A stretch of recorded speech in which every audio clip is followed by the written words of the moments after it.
Ken Day was both a friend and work colleague of DR's from 1948 onwards. Having worked 31 years in the Family Services section of the National Health Service in Birmingham, a dinner was held on June the 28th, 1979 to celebrate Ken's retirement. I have split the dinner speeches into two videos. The first video includes DR's tribute to Ken, but also covers DR's recollections of events in the health service in the Birmingham region from the 1950s to the 1970s. Possibly, DR's speech may be of interest to students of the NHS. The second video features Ken Day's speech, which I found amusing, and also includes some film of DR and Ken in Germany and in Birmingham. Please note, the recording does not appear to be of DR speaking at the event. I assume the original recording cannot have been very good, so he must have re-recorded it at home, together with clips of laughter and applause. DR will now introduce proceedings. Now let us return to the main purpose of this tape, the recording of the principal speeches made at the dinner held to pay tribute to Ken Day on his retirement after 31 years' service with the Family Services section of the National Health Services in Birmingham. Dr. Houghton, chairman of the Birmingham Family Practitioners Service, was in the chair and proposed the formal toast, including the one to the city of Birmingham, to which the Lord Mayor replied. I, DR, proposed the toast to Ken Day, to which Ken Day responded, and the dinner was held in the banqueting room of the Council House on June the 28th, 1979. Those who may listen to this recording in years to come may find some of it tedious and even boring, but it does refer to events and personalities which had a great deal of influence in developing the National Health Services, especially in Birmingham, during 31 critical years. It also brings to life some of the outstanding characters of those days, and for that reason only, the recording should be of some historical interest. DR now rises to propose the toast to Ken Day.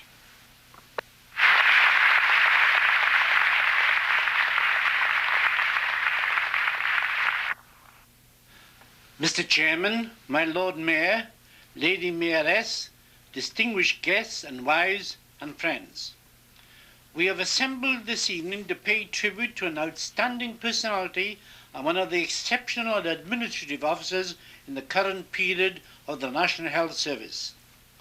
On occasions such as these, I have often been acutely sensitive to the commonplace cliches used by many who have the responsibility of proposing toasts of a character similar to this. They usually go, "It is a great privilege and pleasure for me to propose this toast," etc., etc. In my case, I want to assure you that it is a great privilege and pleasure to be given this opportunity because of my unique association and friendship with Ken Day over the past 31 years. Mind you, I must confess that earlier on in the evening, I took the precaution of approaching him and proposing a gentleman's agreement, that I would not say the truth about him if he will not say anything bad or untrue about me. 31 years ago, last February, on a cold wintry morning when light and heating was very poor, rationing of course still existed, I, with 10 others, 5 representatives of the old insurance committee and 5 representatives of the Executive Council with the President, Alex Shams, we met to appoint the clerk to the new Executive Council. Now, Mrs. Griggs was in the chair, a formidable but able character, but as you know, I like tough women. Of the candidates coming before us, there was already a consensus of agreement that two only appeared to be good possibilities. One middle-aged from the old insurance committee in Smethwick, and the other a young man from the public health of the city of Birmingham. Now, as I said, Mrs. Griggs had already made up her mind. She wanted the candidate from Smethwick, someone with experience of the past, so she said, to bridge into the new future. The young man from Birmingham was good, but had no experience of the family health services. Unfortunately, or be it fortunately, Tegboyne, who later became Lord Mayor of the city of Birmingham, was also a strong character. How many of you remember the joy of working with Teg? Leaning over to me, he hissed almost audibly, "We are not standing for this, are we?" Well, whenever Teg spoke to me like that, it was like blowing the bugle charge to the Battle of Balaclava, and I replied, "No."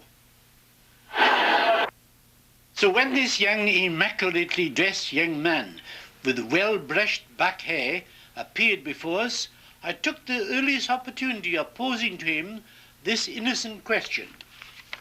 Did he, I asked, a very young man with some pre-war experience in the city of Birmingham, who joined the army as a private, suffered the misfortunes of the retreat to and from Dunkirk, who served throughout the war, rose from the rank of private to that of a major, and then returned to the public health department of the city of Birmingham, did he think that that was the necessary background experience and qualification to fill the post of clerk to the Executive Council? If so, will he tell us why? He replied yes, and proceeded to tell us why. The scene was well and truly set, and discussion began. No one stood up to Teg's eloquence and pressures, perhaps supported by my own subtle questioning.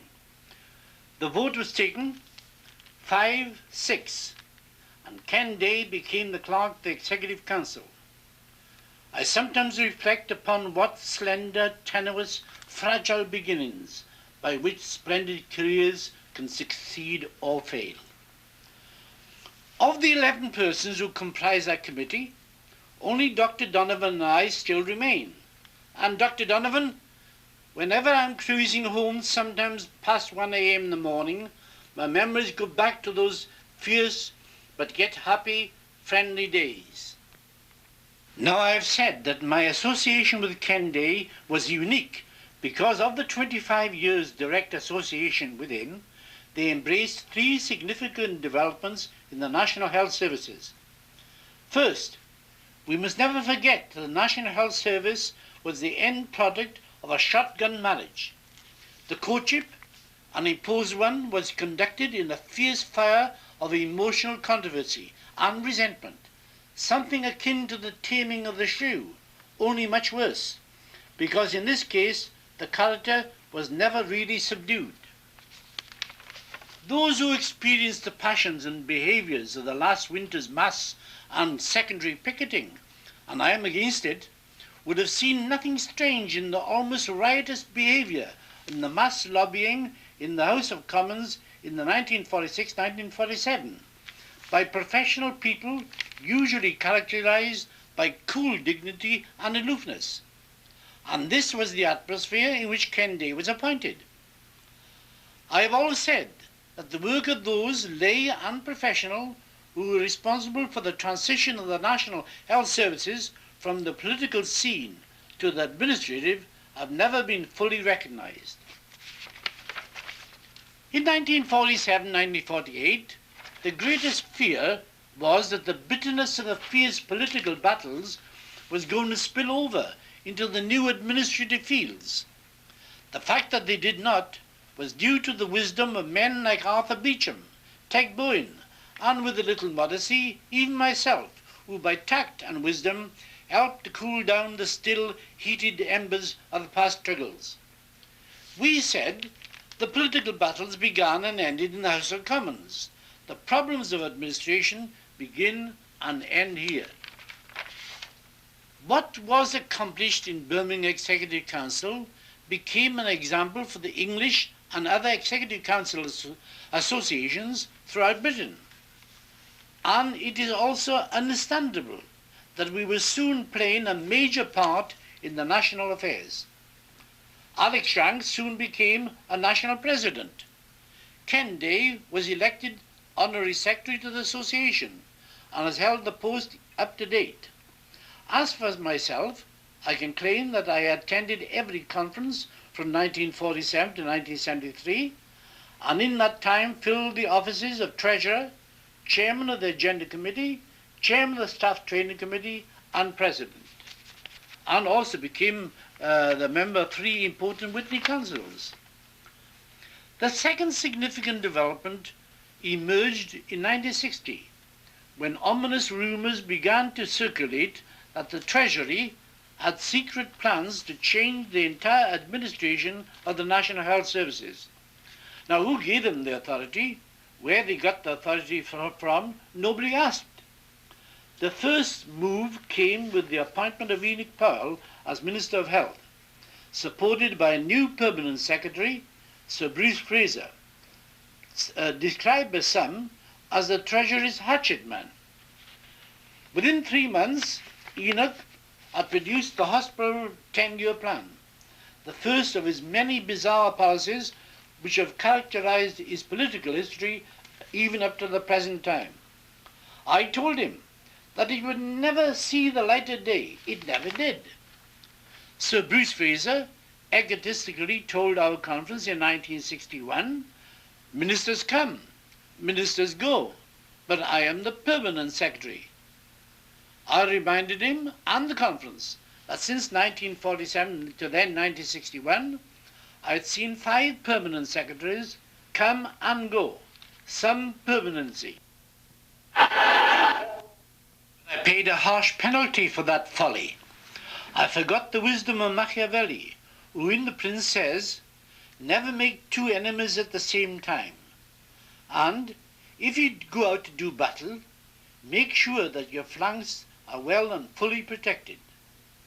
I omitted to carry out that sage advice. Came the gentle Kenneth Robinson. He wouldn't harm a fly. He was the last person to be in politics, but he was no match at all for the buccaneering, bureaucratic mandarins of the Elephant and Castle. Do you remember him, Ken, when he was conned into giving his ministerial blessing to the now forgotten green paper? It didn't last 6 months. You and I think, we tore it to shreds, and it was withdrawn in dismay and disgrace. Poor Kenneth Robinson retired from politics. I had a letter from him only 6 weeks ago, bitterly regretting he ever supported the green paper. Then came the more subtle and even cunning Dick Crossman. He was supposed to be looking at the National Health Services from an entirely fresh angle. But poor Dick was too tired and exhausted to see that his bosses, the civil servants, were serving up the same menu, but appropriately decorated with a few democratic phrases to please him. You will certainly recall, Ken, the day you and I led a large delegation from the management committee of the association putting forward our views upon the new reorganization. He received us with a barely concealed arrogance and opposition, so characteristic of him. I don't think he really understood the problem, but soon he tired and became listless. Little did we know then that he had but a short time to live. After this, along came Sir Keith Joseph, backed by a team of business organisation consultants who had already made a mess of the Cunard Company and the Cadbury Company. They charged us about £5 million in fees and cost the National Health Services over £20 million simply to introduce the new administrative organisation. I warned Keith Joseph that the increased costs and the burden of the new bureaucracy would seriously undermine the National Health Services. He charged me with being political.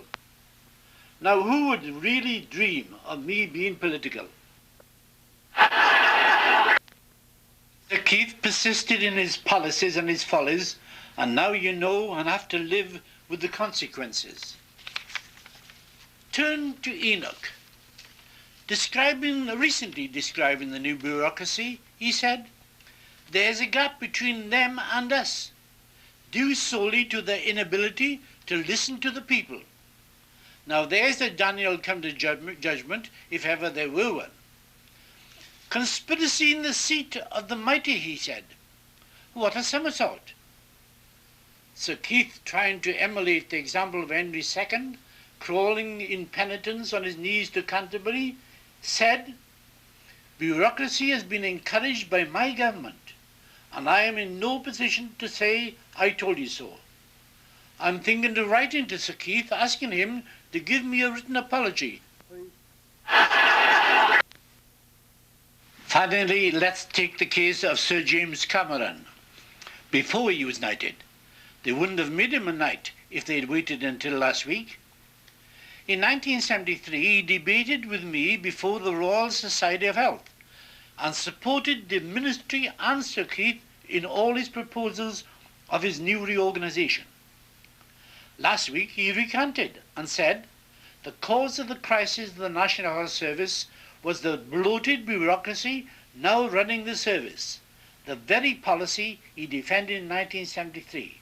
Well, I ask you, never let it be forgotten that but for that delegation which met Dick Crossman, ably counselled by Ken Day, the family health services would have been totally absorbed into the present centralised administrative machine.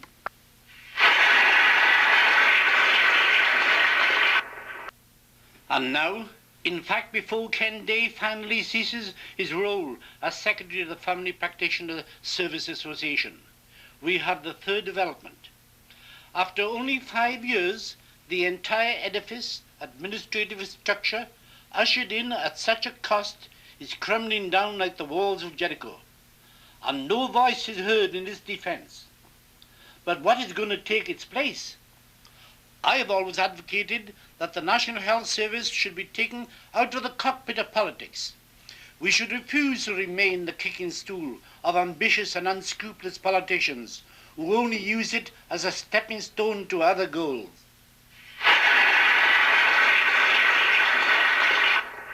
I hope, Ken, you have left some well-prepared documents and advice for those who come after you.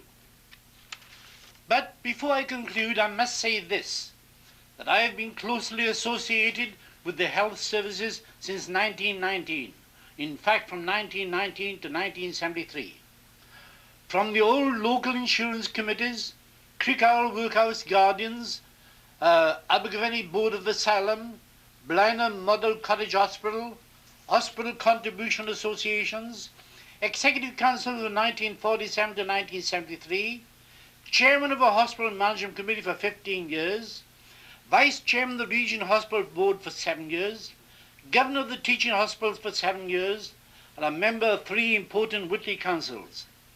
And in all that wide experience, I have never met the equal in administrative ability to Ken Day. But more than that, he is and has been an outstanding character and personality in the public service of this country. And yet more than all that, he has been a loyal friend and counsellor to all those who have enjoyed that friendship. And I have enjoyed that over a period of 31 years. The Family Health Service is greatly indebted to him and will be fortunate to meet his equal in many years to come.